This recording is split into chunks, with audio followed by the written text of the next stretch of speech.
Hey CrossFit world, Ben Taylor here, Black Star Strength and Conditioning, new season of the CrossFit Open. Last night we got 16.1.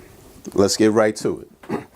16.1, 20-minute AMRAP of one overhead walking lunge. Okay, that's the first time we're seeing that movement, but not to be worried about it. I think most people who are attempting this, at least RX, can do 95 and 65. This shouldn't be much of a challenging movement. 8-bar facing burpees. We've seen that movement before. Back to a walking lunge and then chest to bar pull-ups. First things first, this is the first time you're seeing chest to bar pull-ups in a workout where it wasn't essentially the crux of the workout. That makes me think that this won't be the only time you're seeing chest to bar pull-ups in the open. So just keep that in mind. You may see it again in the last workout or something like that. All right. So we're going to attack this by, I think, order of importance in, where's my eraser? In order of importance of what I think is will most help your score. Okay. Now, you've done all the work, you've trained all year, you've put it in. So right now it's just drawing out all the work you've done over the year to get the best possible score you can. So the one thing I always say about these open workouts is really the most important thing, or one of the most important things, besides the efficiency of your movement and having a strategy and things like that, is just how you pace yourself. Now, that's very important on a 20-minute AMRAP. We haven't seen a 20-minute AMRAP since, I think they said 2011. I would have to check my notes, but it's been a while. So pace is very important. And it's the most important thing, but I'm going to save it for last. So let's get to the burpees. The burpees, I think, are where you're going to gain the most advantage in how you can affect your score. The pull-ups are probably the least important. The lunges are what they are. They take a while for you to do. So there's not going to be a lot of distance you can create there. The burpees, on the other hand, I think are. And typically because most people will approach the burpees in sort of a not well thought out manner. Now, given the nature of CrossFitters, you want to go hard, you want to go fast. And you're probably going to want to do that on burpees. I'm going to say, don't do it. Resist that urge. What you want to do is, when it's time for you to do your burpees, you want to step up to the bar. You want to take one step forward, get as close to the bar as you possibly can, take a small hop over, turn around right in that spot, step back, hit your chest down, step back up, do it again, jump over.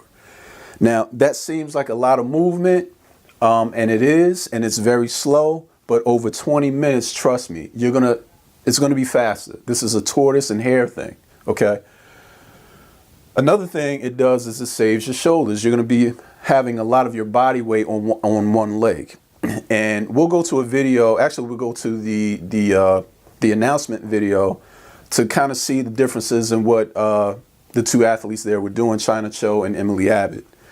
And you can kind of see how over the course of the workout, two top-notch athletes, both in very good shape, and maybe the difference was made just in the approach to the workout, not necessarily in how fit they were or how conditioned they were. Next thing, lunges. So the lunges, I would say that a lot of people will approach lunges, and you'll see this in a lot of gyms, that when you're lunging like you're walking on a tightrope, where one foot is in front of the other. You don't really want to do that. You want to have at least a foot, like an actual foot, between your feet and walk like you're on train tracks, okay? So basically what I mean is, you can walk like you're on a line with your foot here, your foot here, your foot here, left, right, left, or you can have a little space and have your right foot, left foot, right foot, left foot. Now, what you're doing there is essentially you're using more of your body, you're using more of your posterior chain. you're getting less fatigue. You're putting less tax. That's not even how you would say that. You're not taxing your midline as much because you're not trying to walk on that tightrope, all right? So keep that in mind. Your footwork is very important there. Step through the lunge. Now, what you'll see a lot of people do is because they get fatigued and they're trying to move slow, they'll lunge, they'll bring their feet together, stand straight at attention, and then lunge again.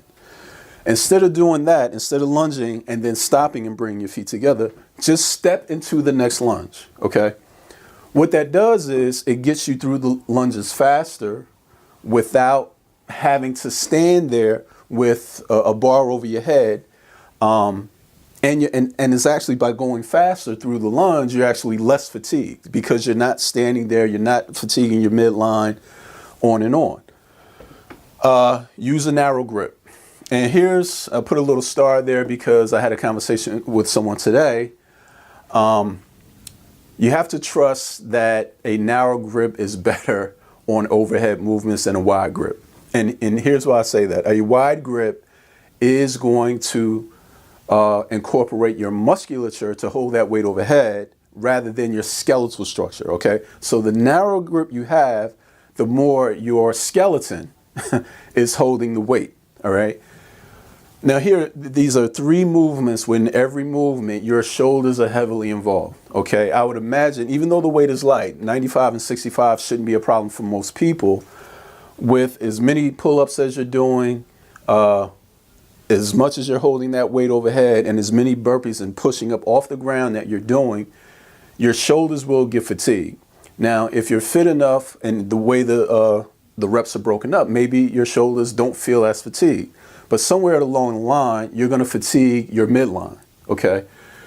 And that could mean that maybe on the lunges, you might have to drop the bar when you don't need to, or you miss a rep because you're leaning forward and your knee doesn't touch. You know, do something simple for yourself. Even though it's more comfortable for you to have a wider grip, bring your grip in, okay? Protect your knees. Now, your knee has to touch. Your knee has to touch for the rep to count. And you might, by, the 15-minute in, you're on that rubber floor in your gym, or you're out on the concrete or something like that, and you're scraping your knees up. Don't do that. Just get some neoprene, knee sleeves, cover your knees. It has a little bit of cushion there, but what you're really trying to do is just keep your knees from getting scraped up, being uncomfortable, and not getting a rep just because your knees are hurting, okay? Stay close to the bar. Now, this should have been in burpees, and we already talked about that. So once you're over the bar, you want to stay close to the bar, turn around, jump back over, okay? Last but not least, pull-ups. Now, I'm going to say, particularly if you're a regional ready athlete, going unbroken for both men and women should not really be a problem, okay?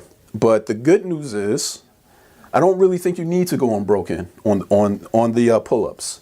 The other movements take so long that you can certainly make up any loss of time there on the other movements, particularly on the burpees.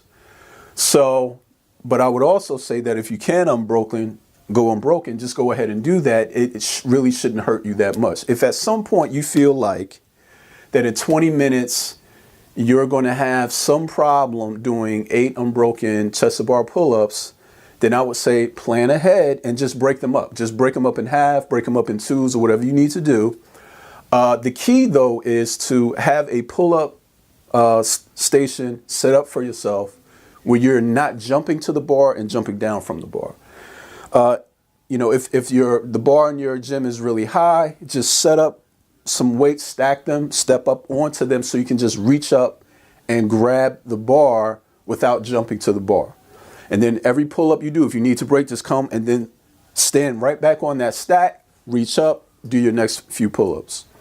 But like I said, if you're relatively proficient, you're relatively fit, 8 unbroken pull-ups shouldn't really be a problem.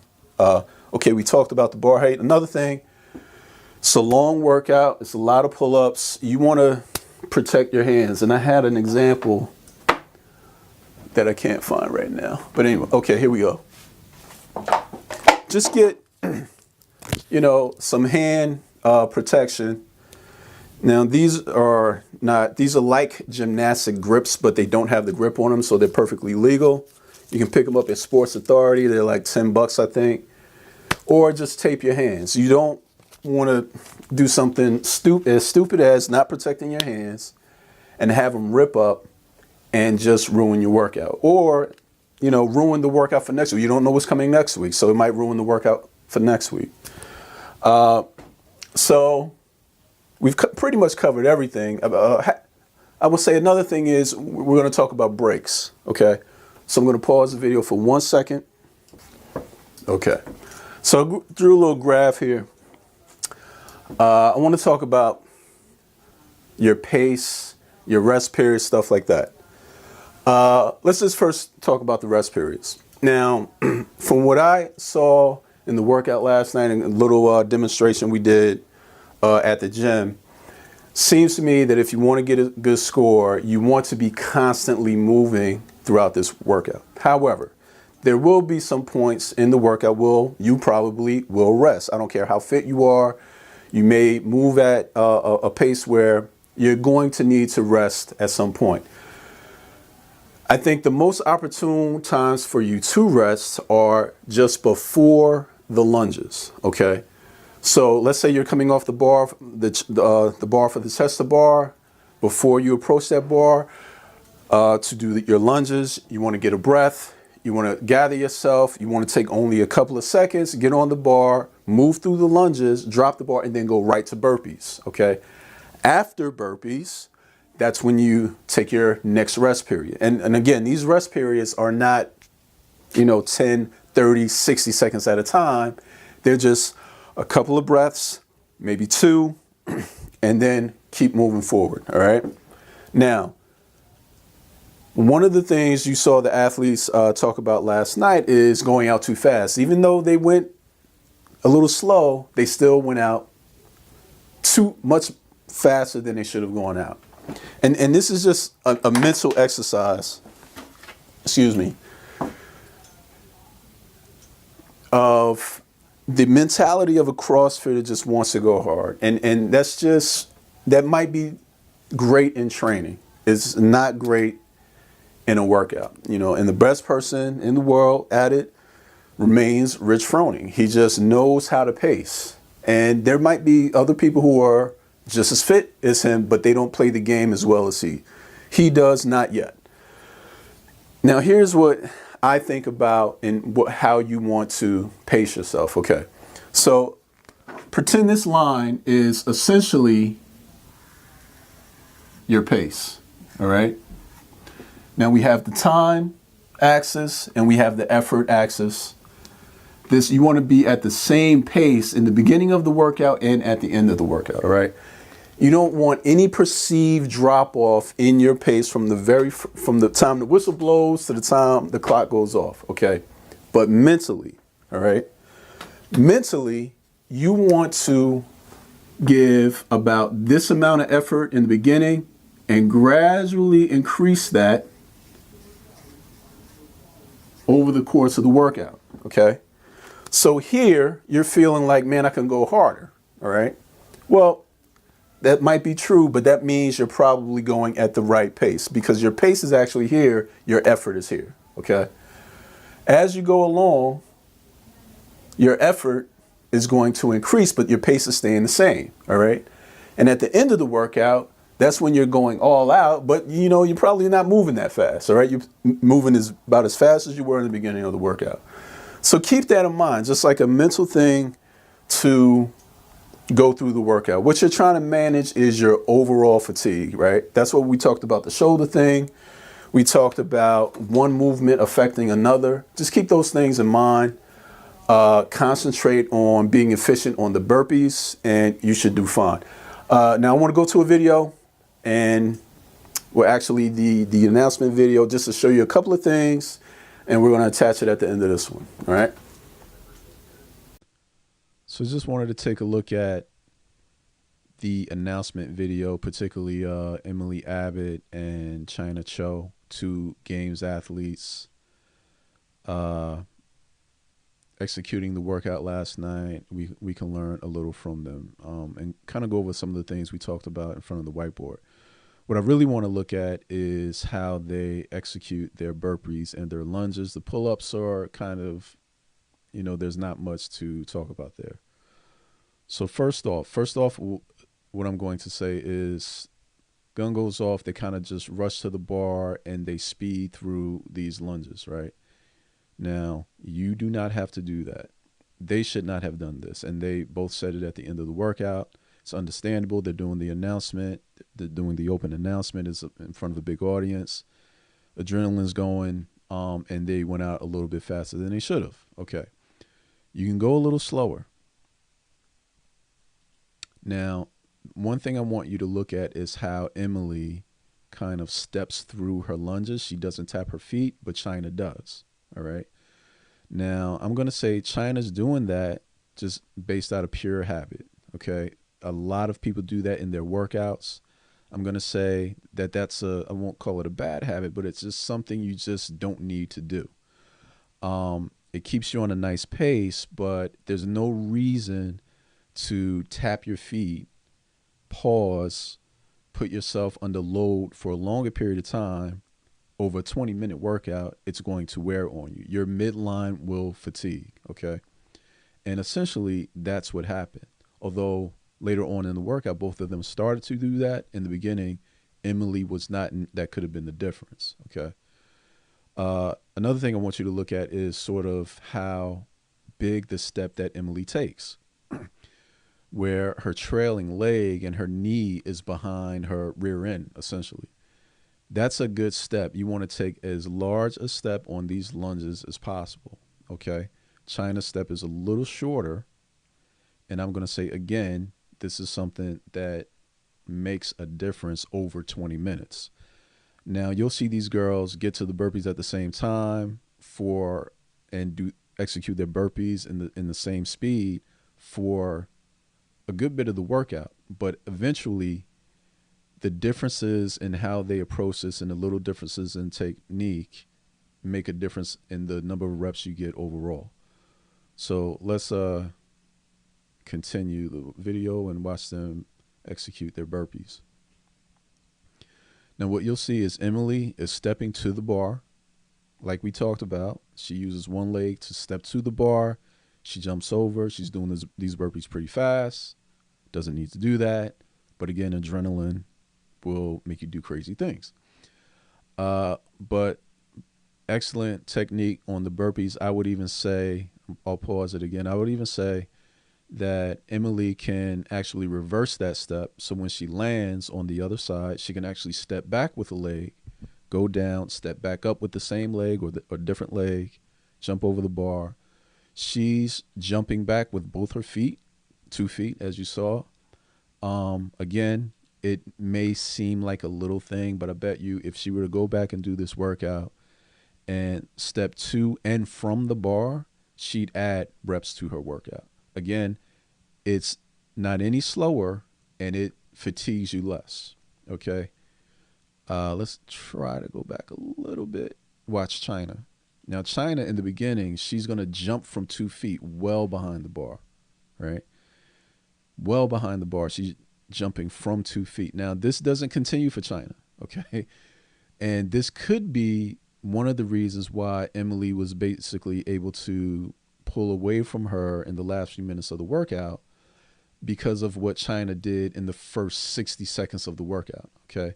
Now, China doesn't do that the entire workout where she's jumping well behind the bar, but she's still not stepping close enough to the bar. She's coming up and walking to the bar, jumping over, and then walking back. It's just a lot of extra movement she doesn't need. Let me pause this one.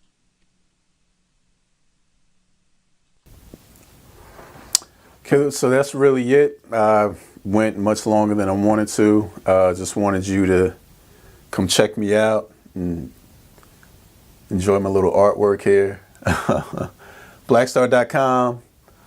That's the website. Blackstar Strength on Facebook.